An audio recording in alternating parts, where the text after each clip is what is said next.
is Adriana, and this is the first time that I'm doing a video blog.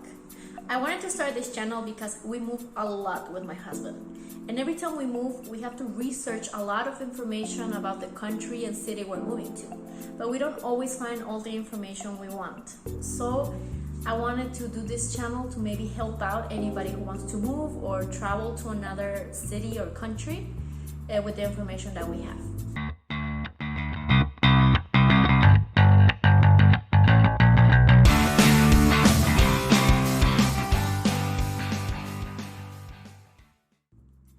We have recently moved to the UAE, specifically Abu Dhabi, and it has been a whole process due to the COVID-19 situation. The first thing that we were surprised about when we were researching about the UAE is that they have a total of 84,000 infected cases since the COVID-19 crisis. Of all of these cases, a little bit over 400 people have deceased, which is a 0.45% of the infected cases. We were really amazed that these numbers were so low, so we wanted to find out why. And now that we have moved to the UAE, we can actually have an idea. First, I want to talk about the documents you need and what you will need to do before you travel. Of course, like any other trip you're going to be taking, you have to check if you're going to need a visa or not. Now, my suggestion here is that even if you have a digitalized visa for the UAE, you should still print it out. To travel anywhere, you're gonna need a negative PCR test. You have to keep in mind that to travel to the UAE, the PCR test can't be older than 96 hours before your flight. And the date that will be considered for this is when the sample was taken, not when the results were given to you. The government of UAE also gave out a list of laboratories where you can take the PCR test depending on the country you're from. Now, I suggest you check the list because there are some countries like India or Pakistan that they must have their tests done in these places. But for other countries, it's just a suggestion. Aside from this, there are also 2 health forms you're going to have to fill out.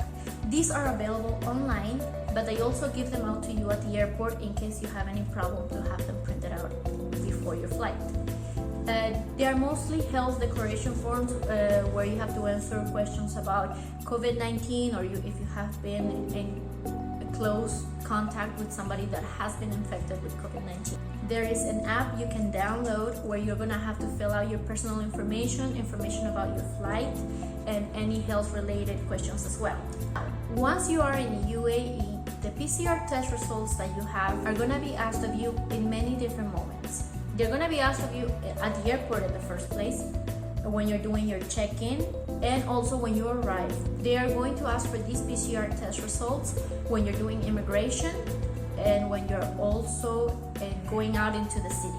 That's why it's so important to have these documents printed out. They're going to ask many times for these documents, and now they're trying to avoid touching personal belongings to other people because of the whole risk of getting infected with COVID. If you're only going to be staying in Dubai, you're only going to need the PCR negative tests, and then you can just move around the city and you're not going to need to do another quarantine or isolation process. If you're going to Abu Dhabi, it's going to be a different story. It's important to know that nowadays the Abu Dhabi airport is still closed, which means that to go to the city, you're going to have to take a flight to Dubai and then go by land. On your way to Abu Dhabi, there are different checkpoints. My suggestion here is to get a local SIM card when you're at the airport if you don't have roaming available. This is because when you're in one of these checkpoints, to be able to enter Abu Dhabi, you're going to have to take another PCR test and go through a quarantine process. First, you start by registering your personal information. This is very important because you're going to have to say where you're staying at, the address or the hotel, a number where you can be reached because they're also going to be taking a PCR test here, and they have to be able to give you your results. You are going to be also registered for a smartwatch. This smartwatch is only to track your location. So they make sure that you're actually going through the quarantine process and the address that you gave out. Once you're done with this whole registration process and the test sample has been taken, you're free to go to the city, to the address where you will be staying. Once you arrive at the address that you gave out, you have to confirm all this information to a number that they're gonna give you. You can contact them via WhatsApp. For us, since we were staying at a hotel, the first week we had to be in an isolation that we couldn't even leave our hotel room. We weren't able to have any contact from outside people, and even the personnel from the hotel couldn't come into our room. Since our PCR test was negative, the first week we were isolated in our room. The second week we were able to move around our hotel. On the 12th day, you're gonna have to get in touch to a local number to say that you're on the 12th day of your isolation and that they have to come to take another PCR test. If this second PCR test is also negative, once you complete your second week of isolation, they remove your watch and you are free. All of this process that I just mentioned, the watch, the documents, and the PCR test are completely free. So there's really no excuse for somebody not to be able to go through this process. I think it's also very important to say that if you by any chance avoid going through any of this isolation process or the tests, there is a fine that can go as high as $30,000 and a possible deportation process. So I suggest for everybody to go through it. All of the documents that they ask for you to fill out and the app may or may not be checked with every passenger, but it's always better to fill them out before your flight and of course to have them ready. If possible, always in a printed form.